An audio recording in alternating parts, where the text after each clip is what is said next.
আজকে আমরা আলোচনা করব গ্যাসের আচরণ থেকে কি কি প্রশ্ন এসেছে বিগত বছরে, শুধুমাত্র নার্সিং এর পরীক্ষাতে না, অন্যান্য পরীক্ষাতে। ঠিক আছে, তো আমি বিভিন্ন বই দেখেছি এবং ইংলিশ ভার্সনে অনেক প্রশ্ন উত্তর যেগুলো বিগত বছরে এসেছে সেগুলোতে বাংলায় কনভার্ট করে তোমাদের আজকে প্র্যাকটিস করবো। ঠিক আছে, তো প্রত্যেকটা যদি এই কয়েকটা প্রশ্ন করে যেতে পারো তো টপ টু বটম তোমার মোটামুটি একটা চ্যাপ্টার সম্পর্কে কনসেপ্ট ক্লিয়ার হয়ে যাবে। ঠিক আছে, তো ক্লাসটা আজকে শেষ অবধি দেখো আর আমার চ্যানেলটাকে লাইক শেয়ার সাবস্ক্রাইব করে দিও যদি তোমাদের ক্লাস ভালো লেগে থাকে। তো প্রথম প্রশ্ন হচ্ছে, গ্যাসীয় অবস্থার জন্য কোনটি সঠিক, মানে গ্যাসের জন্য কোনটি সঠিক।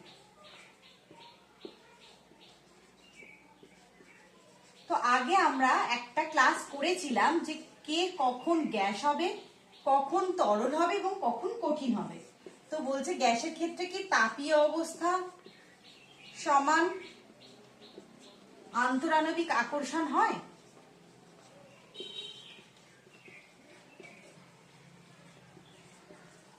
আকর্ষণ নাকি অপশন বি বলেছে যে তাপীয় অবস্থা অনেক বেশি হয় আন্তরাণবিক অবস্থার থেকে, আর অপশন সি বলেছে তাপীয় অবস্থা অনেক কম হয় আন্তরাণবিক আকর্ষণের থেকে।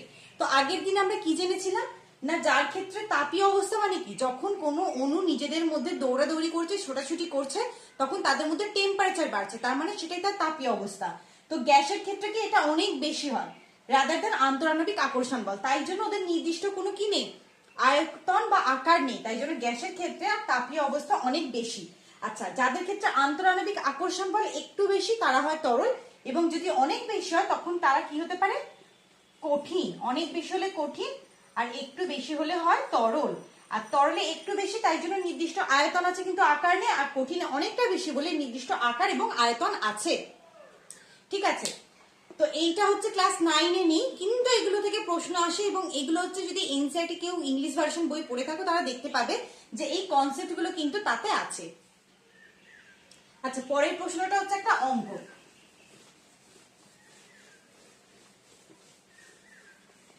সেটা হলো একটা গ্যাস বলে দিয়েছে যে 300 ml একটা গ্যাস নেওয়া হলো। 300 ml গ্যাস তাকে 27 ডিগ্রি সেলসিয়াস থেকে -3 ডিগ্রি সেলসিয়াসে আনা হলো। বলে দিয়েছে ব্র্যাকেটে কি না স্থির চাপ, তার মানে হচ্ছে কি প্রেসার কনস্ট্যান্ট। এখন বলেছে চূড়ান্ত বা ফাইনাল যে ভলিউমটা কত হবে।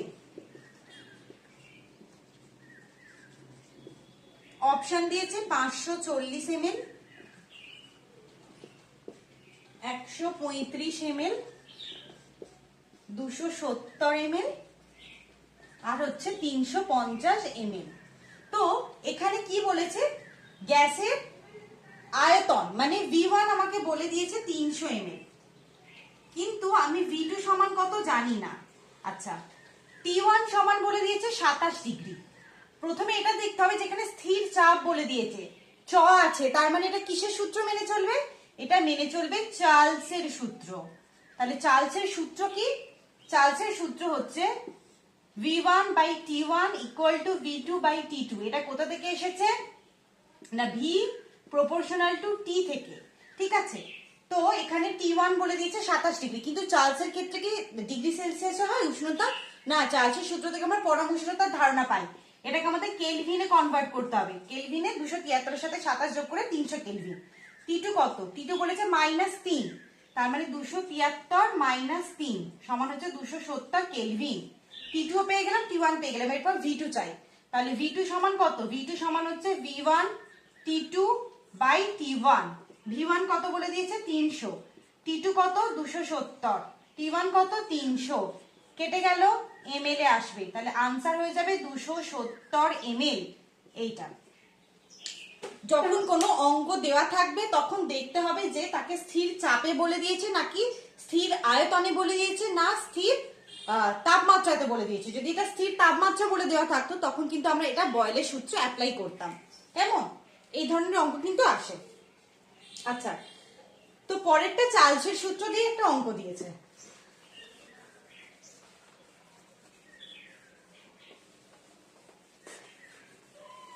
তিন নম্বর বলেছে যে চার্লসের সূত্রানুযায়ী কোনটা সঠিক। চার্লসের সূত্রানুযায়ী বলেছে যে DV d T at constant P সমান সমান কে, নাকি এটা ক্যাপিটাল টি, নাকি DV d T at constant P সমান মাইনাস কে, নাকি DV d T at constant pressure সমান মাইনাস কে বাই টি, নাকি এন ও টি এ অর্থাৎ নান অফ দ্য অ্যাবাভ। তো যেহেতু আমরা এখানে দেখলাম যে চার্লসের সূত্র থেকে কি না ভি প্রপোর্শনাল টু টি, তাহলে যদি ভি প্রপোর্শনাল টু টি হয়, যে আমার প্রথমে চার্লসের সূত্রে যে ক্লাসটা দেওয়া হচ্ছে সেটা দেখলে দেখতে পাবে ভি প্রপোর্শনাল টু টি কখন হয় না অ্যাট কনস্ট্যান্ট প্রেসারে হয়। তাহলে একটা এখানে আমি সমানুপাতিক কনস্ট্যান্ট আনবো, V equal to K T or V by T equal to K. এবার এটা যদি আমি ডেরিভেটিভ করি তাহলে কত হবে, d V d T at constant pressure, আগেই বলা হয়ে গেছে সেটা সমান হচ্ছে কি একটা সমানুপাতিক কনস্ট্যান্ট হবে। তাহলে এটার রূপ কোনটা, এক একটা।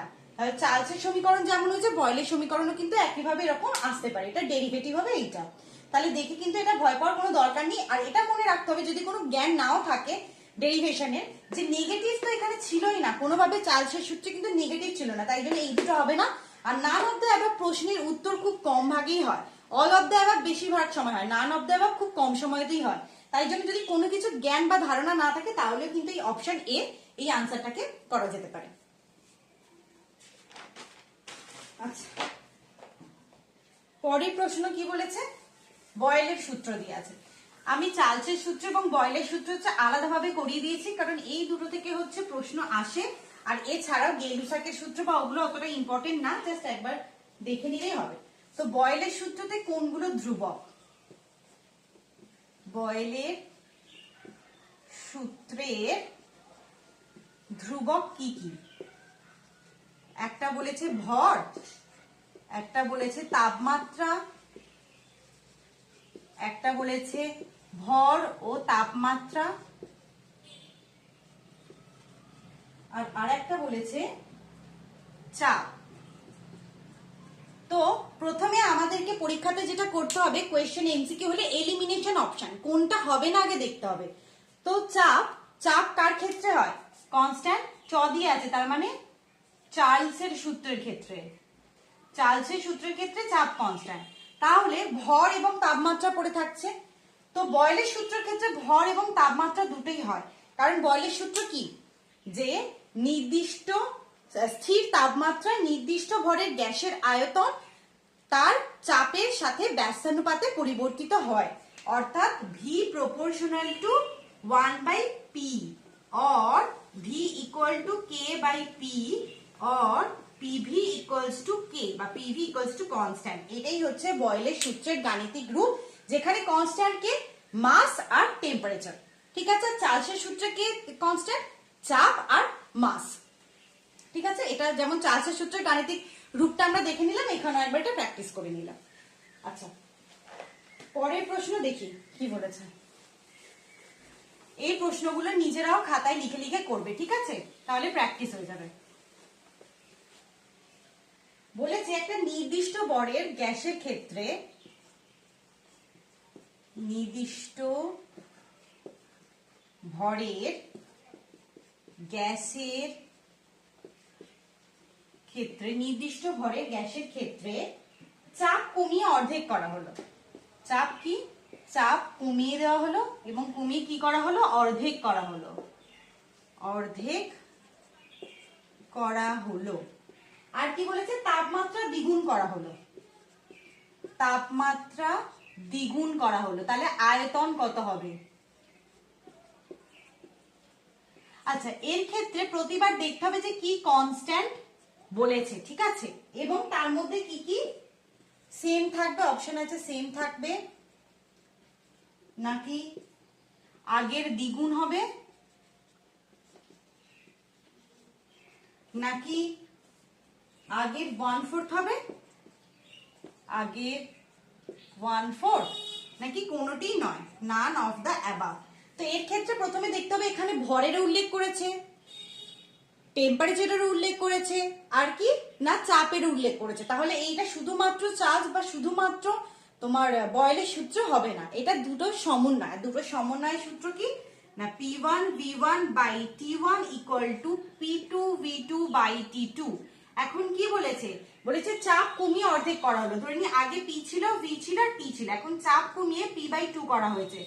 আর কি করা হয়েছে, আয়তন আমি জানি না, মানে V2 আমি জানি না। আর টেম্পারেচার কি করা হয়, তাপমাত্রা দ্বিগুণ করা হয়েছে, মানে 2T করা হয়েছে। তাহলে কি হবে, P কাটবে, P কাটলো, T কাটলো, আর V2 সমান কত, V2 সমান হচ্ছে 4V। এখানে 4 আছে, মানে তোমরা এখানে অপশনের মধ্যে কিছু না দেখে 1/4 করে দেবে, কারণ এখানেও 4 আছে, তাই তো। কিন্তু সেটা কি, এখানে উত্তরটা কি এলো, আগের কি 1/4 গুণ নাকি আগের 4 গুণ? আগে ছিল V, আগে ছিল কত V প্রিভিয়াস, এখন হয়েছে V2। তাহলে আগের 4 গুণ হয়েছে, আগের 1/4 গুণ কিন্তু হয়নি, তাই জন্য উত্তরটা হবে নান অফ দ্য অ্যাবাভ। তাই জন্য বলি যখন প্রশ্ন দেখবে তখন হয় দিয়েছে কি নয় দিয়েছে, কি কোয়েশ্চেনটা বলেছে, 4 দেখে এটাকে দাগ দিয়ে দেবে না, আগে দেখবে যে 4 দিয়েছে না 1/4 দিয়েছে।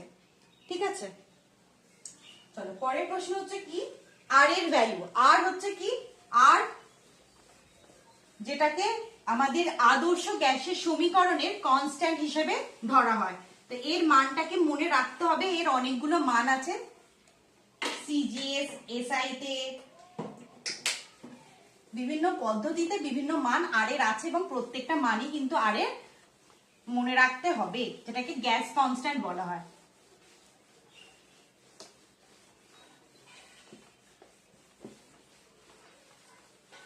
আচ্ছা, তো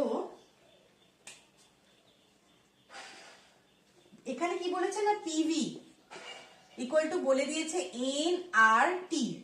তো আর এর মান কোনটা নয়, আর এর মান কোনটি নয়, এই যে হয় নয় গুলো চোখে পড়ে না, কোনটি নয় কোনটি না, এগুলো এটাকে একদম ভালো করে আগে যখনই নয় দেখবে তাকে আন্ডারলাইন করে দেবে। বলেছে 8.31 ইন্টু 10⁻7 আর kelvin inverse mole inverse, 8.31 into 10⁻7 dyne into centimetre kelvin inverse mole inverse, নাকি 8.31 joule kelvin inverse mole inverse, নাকি 8.31 atm kelvin inverse mole inverse, কোনটা? তো আর এর মান যখন আমরা দেখব, এই যে আর্গ, আর্গ কিসের একক, আর্গ হচ্ছে কার্যের একক, সেইটা ডাইন সেন্টিমিটার দিয়ে আমরা কোনোদিন আর এর ভ্যালু মনে রাখি না। আর এর ভ্যালু আমরা আর্গ জুল লিটার এটিএম আর ক্যালোরি দিয়ে মনে রাখি, তাই জন্য মনে হতে পারে যে ডাইন সেন্টিমিটার কি, এবং চোখ বুঝে হয়তো আমরা এই উত্তরটা করে দেবো, বাট অ্যাকচুয়ালি না, ভুল আছে এর মধ্যে কোনটা, এইটা। কারণ আর এর value 8.314 10⁻7 erg kelvin inverse mole inverse dyne সেন্টিমিটারও বলতে পারি, আর জুলে হলে, কারণ আমরা জানি যে আর্গ জুলের সম্পর্ক 1 জুল সমান 10⁻7 আর্গ, তাই জন্য হচ্ছে যে এটাও ঠিক আছে। তাহলে লিটার, এটার যে ভ্যালু, প্রথম কথা হচ্ছে এটিএম দিয়ে এর কোনো ইউনিট হয় না, এর ইউনিট হয় লিটার এটিএম দিয়ে, আর লিটার এটিএম এর যে ভ্যালু সেটা কত, সেটা হচ্ছে একটা ক্যালোরি আরো এক্সট্রা, সেটা calorie kelvin inverse mole inverse আছে। লিটার এটিএম দিয়ে হচ্ছে 0.0821 litre atm kelvin inverse mole inverse. আচ্ছা, এবার ক্যালোরি দিয়ে যেটা, সেটা হচ্ছে 1.987 calorie kelvin inverse mole inverse. ঠিক আছে, তাহলে এই যে আর এর 5টা ভ্যালু আমরা এখান থেকে পেলাম, এইগুলো সবই মনে রাখতে হবে, কারণ কি ইউনিটে দেবে আমরা জানি না, এগুলো সবই হচ্ছে আর এর সঠিক মান, এগুলো এইটা না, এইটা বাদ দিয়ে, শুধু এটিএম দিয়ে হয় না। ঠিক আছে, তাহলে এটা কিন্তু পুরো একদম ছক করে মুখস্থ করে ফেলতে হবে। আর এটা মনে রাখার আরো একটা উপায়, লিটার এটিএম ইউনিটটা সবার একটু বড় মতো দেখতে, তাই জন্য ওর ভ্যালুটা হচ্ছে খুব কম, 0.08, মানে 1-এর থেকে অনেক কম। ঠিক আছে, এইভাবে মনে রাখতে পারো, বাদ বাকি এগুলো মনে রাখতে হবে, কিছু করার নেই। আচ্ছা, এবার হচ্ছে 7-এর প্রশ্নটা দেখি। তো আমাদের যেটা পড়তে হবে যে ব্যাপন কাকে বলে আর ছিদ্র ব্যাপন কাকে বলে। ঠিক আছে, 7-এর প্রশ্নটা বলেছে কাদের ব্যাপনের হার সমান। কাদের ব্যাপনের হার সমান। তো ব্যাপন কি? ব্যাপন হচ্ছে যে গ্যাসেরা ওদেরকে যখন দুটো গ্যাসকে রাখা হয় তারা তাদের ঘনত্ব দেখে না এবং কিছুই দেখে না, তারা হচ্ছে কি হয় না মিশে যায় একে অপরের সাথে। CO2 and NO, CO2 and CO, আর হচ্ছে N2O and NO। তো ব্যাপন বলতে কি? কোনো গ্যাসকে যখন অন্য একটা গ্যাসের সাথে রাখা হচ্ছে তারা হচ্ছে যে তাদের ঘনত্ব এবং মলিকুলার যে মাস সেটা ইরেসপেক্টিভ অফ তারা মিশে যায়, সেটা হচ্ছে ব্যাপন। কিন্তু যখন আমি ছিদ্র ব্যাপন বলবো সেটা আলাদা। ছিদ্র ব্যাপনের ক্ষেত্রে কি হয় না, ছিদ্র ব্যাপনের ক্ষেত্রে আমি এরকম একটা বক্সের মধ্যে গ্যাসকে রাখবো, তাদেরকে আলাদা করে রাখবো এরকম, এবং সেখানে একটা এরকম হোল থাকবে, যে হোলের মধ্যে দিয়ে এখানে যে গ্যাস আছে উচ্চচাপে সে নিম্নচাপে এই দিকে আসতে শুরু করবে। এই ছিদ্র ব্যাপনকে বলবো আমরা ইফিউশন। আচ্ছা, শুধু ব্যাপনকে আমরা কি বলবো? ডিফিউশন। দুটোর মধ্যে কিন্তু তফাৎ আছে। যদি আমরা গ্যাসকে পাশাপাশি রাখি নরমালি মিশে যাচ্ছে, সেটা হচ্ছে ডিফিউশন। আর যদি থ্রু কোনো এক্সিট পোল ছোট্ট ছিদ্র দিয়ে বেরিয়ে যায় ইফেস হয়, তখন সেটাকে বলবো ইফিউশন। তো এই যে ব্যাপন, এটা কিন্তু গ্যাসের ঘনত্ব এবং তার বাষ্প ঘনত্ব, মলিকুলার ওয়েট এগুলোর উপর নির্ভর করে। যখন দুজনের মলিকুলার ওয়েট সেম হবে তার ক্ষেত্রে কিন্তু ব্যাপনের হার সেম হবে। যেমন এর ক্ষেত্রে আমরা কার্বনের যদি মাসটা দেখি কত 12, নাইট্রোজেনের কত 14, অক্সিজেনের কত 16, তাহলে এখানে 16 দুগুণে 32 আর এখানে 12, তার মানে এটা হচ্ছে 44। আর নাইট্রোজেনের কত 14 দুগুণে 28, অক্সিজেন 16, 6 6 12, হাতে 1 2 3 1 4, 44। এই অপশনটা হবে CO2 আর N2। বাদ বাকি দেখো কোনোটাই মিলবে না, কারণ NO কত এখানে 14 আর এখানে হচ্ছে 16। 14 আর 16 কত? 14 আর 16 হচ্ছে 10 শূন্য হাতে 1 30, মিলবে না। CO মিলবে না NO করলে, আর N2 মিলবেই না। এই CO2 আর N2 এদের ব্যাপনের হার সমান, কারণ এদের মলিকুলার মাসটা হচ্ছে সমান। বুঝা গেল? আচ্ছা, ব্যাপনের হার কিন্তু তার কোনো একটা গ্যাসের ঘনত্বের সঙ্গে বর্গের ব্যস্তানুপাতিক। ঠিক আছে? আচ্ছা, এরপরে কি? এরপরে দেখবো একটা অঙ্ক। জেনারেলি এই চ্যাপ্টার থেকে প্রচুর অঙ্ক আসে, বিভিন্ন সূত্র থেকেই হোক বা কোনো একটা কনসেপ্ট, কোর কনসেপ্ট থেকে হোক, কিন্তু অঙ্কগুলো হচ্ছে করতে হবে। তবে আমি এক ধরনের অঙ্ক বেশি করাচ্ছি না, কারণ বারবার একই জিনিস করানোর কোনো দরকার নেই। আচ্ছা, একটি হচ্ছে লিটার ফ্লাস্ক। লিটার ফ্লাস্ক নিলাম, ঠিক আছে? তার মধ্যে কি অক্সিজেন রাখলাম, অক্সিজেন আছে, তার চাপ আছে। চাপ কত? চাপ বলেছে 7.6 into 10 to the power -10 mmHg। ঠিক আছে? তাহলে 0 ডিগ্রি সেলসিয়াস তাপমাত্রায়, 0 ডিগ্রি সেলসিয়াস তাপমাত্রায় অণুর সংখ্যা কত?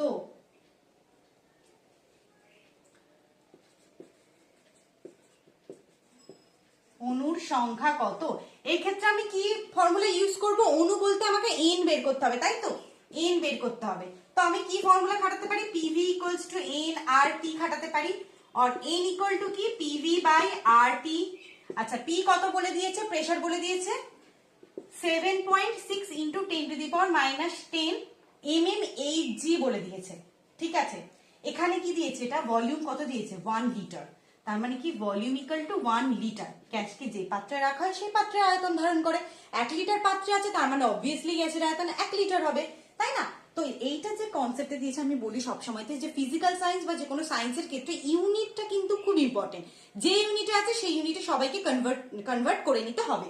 তাহলে আমাকে আর এর দেখো আমি এখানে চাপ দিয়েছি 1 mmHg, তাহলে এটা কি হবে? অবশ্যই হবে না। আমাকে কি করতে হবে না, চাপটাকে কিসে আনতে হবে? ATM এ আনতে হবে। আচ্ছা, তাই জন্য এটাকে কি করতে হবে? 700, এটা mm আছে, তাই জন্য 760 দিয়ে ভাগ করতে হবে। তাহলে এটা P বেরোলো V1। আর এর ভ্যালু কত? 0.0821 লিটার ATM, একটু আগেই করলাম।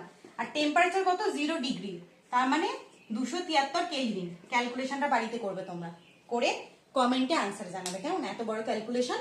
আচ্ছা, এবার তুমি বলবে যে কেন আমি 760 দিয়ে ভাগ করলাম? কেন? কারণ যেটা আমাদের STP বা NTP তে যে প্রেসার, সেটা হচ্ছে প্রেসারের ভ্যালু কত বলো তো? প্রেসারের ভ্যালু হচ্ছে 180 এম, বা সেটা হচ্ছে 76 সেন্টিমিটার পারস্তম্ভের চাপ, বা 760 মিলিমিটার অফ এইচজি পারস্তম্ভের চাপ। এইটা আমি তাকে মিলিমিটার এইচজি কে কিসে কনভার্ট করলাম না এটিএম এ কনভার্ট করলাম, তাই জন্য এটা এই এটার আনসারটা তোমরা বাড়িতে কষে জানাবে আমাকে। আচ্ছা, এরপর 9 নম্বর প্রশ্ন।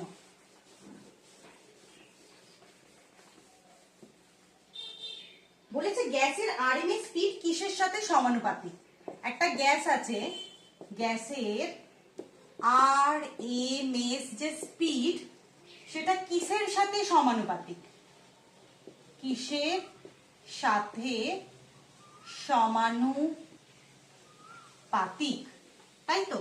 তো প্রথমে বলেছে সেটা কি m to the power half, নাকি m to the power 0, m to the power minus half, নাকি m? তো প্রথমেই মানতে হবে যে একটা গ্যাসের যদি আমি c দিই, c তার ভেলোসিটি আরএমএস, অর্থাৎ কি মোস্ট, এটা হচ্ছে কি না গড় বেগের বর্গমূল, তাই তো?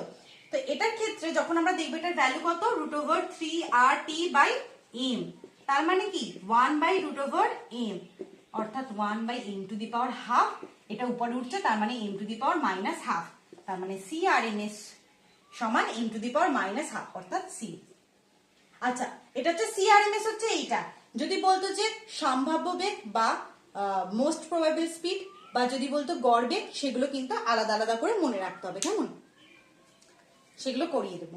একটা আছে প্রশ্ন আসে বারবার যে এগুলোর অনুপাত কি, তার পরেরটাতেই আছে এগুলোর অনুপাত কত, সেগুলো জিজ্ঞাসা করে। কি বলেছে যে গ্যাসের সম্ভাব্য বেগকে কি বলে? মোস্ট প্রবাবেল স্পিড, বা আরেকটা বলেছে গড় বেগ, আর কি না আরএমএস বেগের অনুপাত কত বলেছে। আচ্ছা, সম্ভাব্য বেগ কত?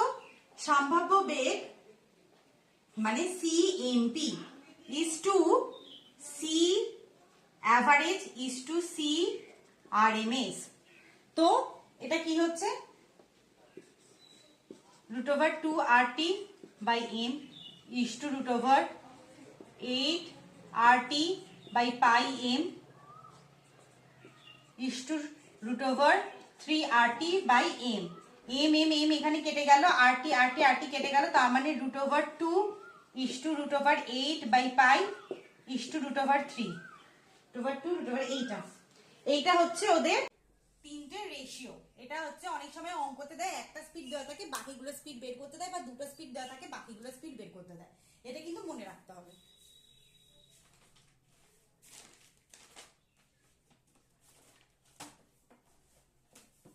আচ্ছা, এরপর বলেছে যে ব্যাপনের হার অনুযায়ী সাজান।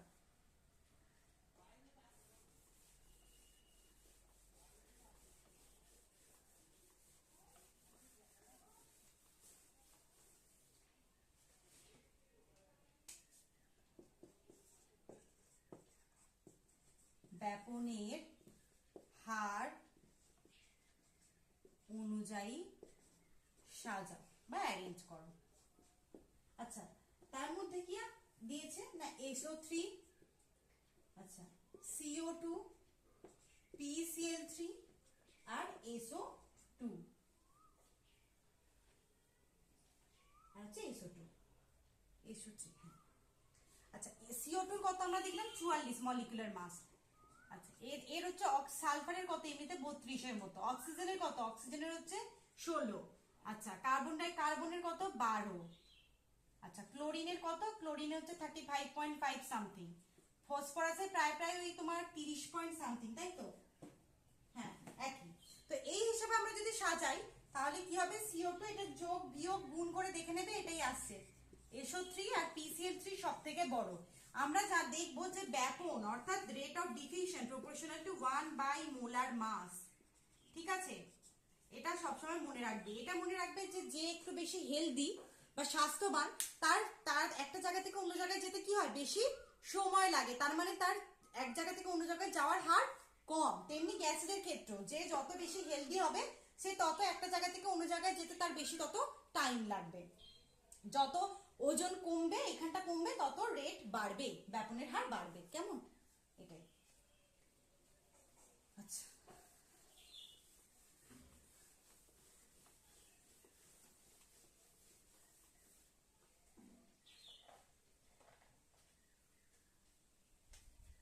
বলেছে 227 ডিগ্রি সেলসিয়াস তাপমাত্রায় 5 atm চাপে নাইট্রোজেন গ্যাসের ঘনত্ব কত? এই অঙ্কটা আমি করব না, এই অঙ্কটা তোমরা করে আনসার জানাবে, দেখবো যে ঠিক হয়েছে কিনা। ঠিক আছে, 0.29 গ্রাম পার ml নাকি 1.40 গ্রাম পার ml নাকি 2.81 গ্রাম পার ml নাকি 3.41 গ্রাম পার ml? এটা বাড়িতে করবে, করে আমাকে আনসার জানাবে।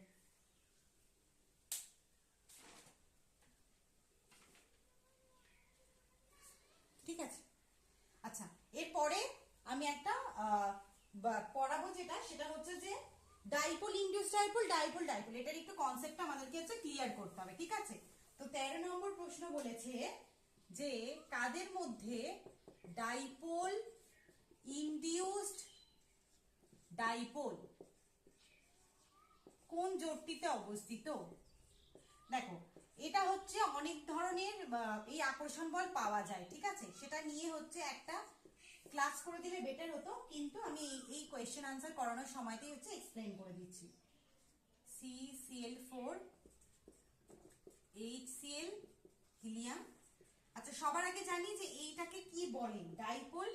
বাংলা ইংরেজিতে বাংলাতে তাকে ডাইপোলই বলে, আর ইনডিউস ডাইপোলকে বলা হয় আহিত ডাইপোল।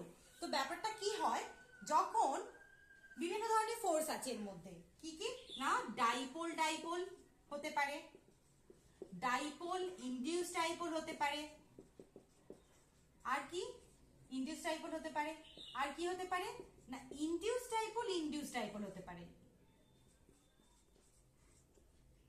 ইনডিউসড ডাইপোল আর ইনডিউসড ডাইপোল হতে পারে। আচ্ছা, এই যে তিনটে আকর্ষণ বল, এই তিনটে আকর্ষণ বল দিয়ে বাস্তব গ্যাসের পার্থক্য করেছিল, আদর্শ গ্যাস থেকে যে বাস্তব গ্যাস আলাদা সেটার পার্থক্য করেছিল কে করেছিল? নাকি বিজ্ঞানী ভ্যান ডার ওয়েল। ঠিক আছে, ভ্যান ডার ওয়েল। তাই জন্য এগুলোকে কি বলা হয় বলতো? এগুলোকে বলা হয় ভ্যান ডার ওয়েল ফোর্স। ঠিক আছে, তার মধ্যে ইনডিউস ডাইপোল নন পোলার পোলার দুজনের মধ্যে হতে পারে। ডাইপোল ডাইপোল মানে কি, যাদের ডাইপোল কাদের থাকে, যারা পোলার তাদের ডাইপোল থাকবে, তার মানে এটা ডাইপোলটা শুধুমাত্র পোলার মলিকিউলের ক্ষেত্রে প্রযোজ্য। ঠিক আছে, আর ডাইপোল ইনডিউস ডাইপোল, এটা একজনের ডাইপোল আছে মানে একটা পোলার, একজনের ডাইপোল নেই মানে একজন নন পোলার। এটা হচ্ছে পোলার নন পোলার জোড়ের ক্ষেত্রে হতে পারে, নন পোলার জোড়ের ক্ষেত্রে হতে পারে।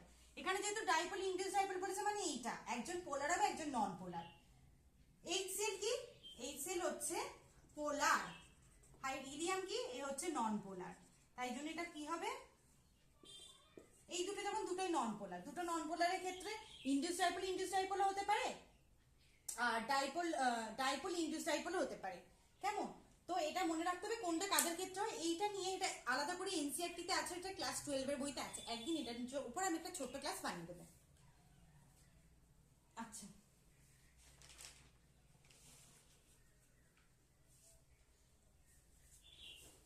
14 নম্বর প্রশ্ন। 14 নম্বর প্রশ্ন বলেছে যে ডাল্টনের কি, ডাল্টনের যে আংশিক চাপ সূত্র কার ক্ষেত্রে প্রযোজ্য নয়? আচ্ছা, এটা আসলে কি ডাল্টনের আংশিক চাপ সূত্র?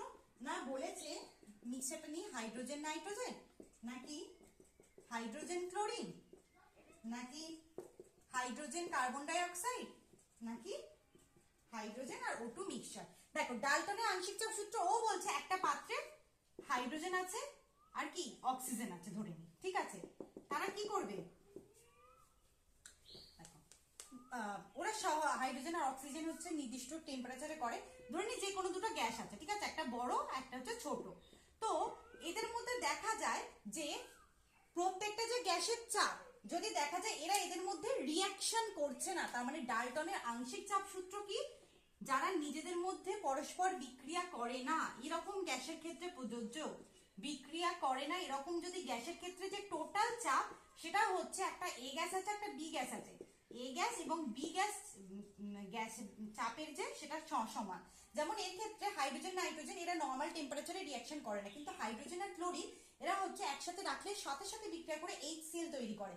তাই জন্য ডাল্টনের যে আংশিক চাপ সূত্র সেটা কিন্তু হাইড্রোজেন এন্ড ক্লোরিনের ক্ষেত্রে প্রযোজ্য নয়। তার মানে কি না, পরস্পর বিক্রিয়া করে না এরকম কোনো গ্যাসকে যদি একসাথে রাখা হয় তাহলে ওই গ্যাস মিশ্রণের সমগ্র চাপটা আলাদা করে প্রত্যেকটা গ্যাসের চাপের সঙ্গে সমান হবে। আর যদি আমি এটা আংশিক আয়তনের সূত্র বলি তাহলে সেইটাকে দিয়েছিল, অবশ্যই আংশিক আয়তনেরও কোনো সূত্র আছে, তো আংশিক আয়তনের সূত্র দিয়েছিল অ্যামাগাট।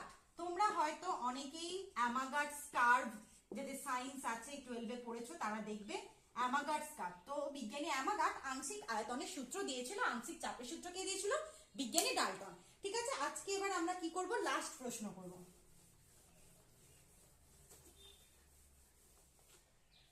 শেষ প্রশ্ন কি না, একটি গ্যাসকে কখন তরলে পরিণত করা যায়,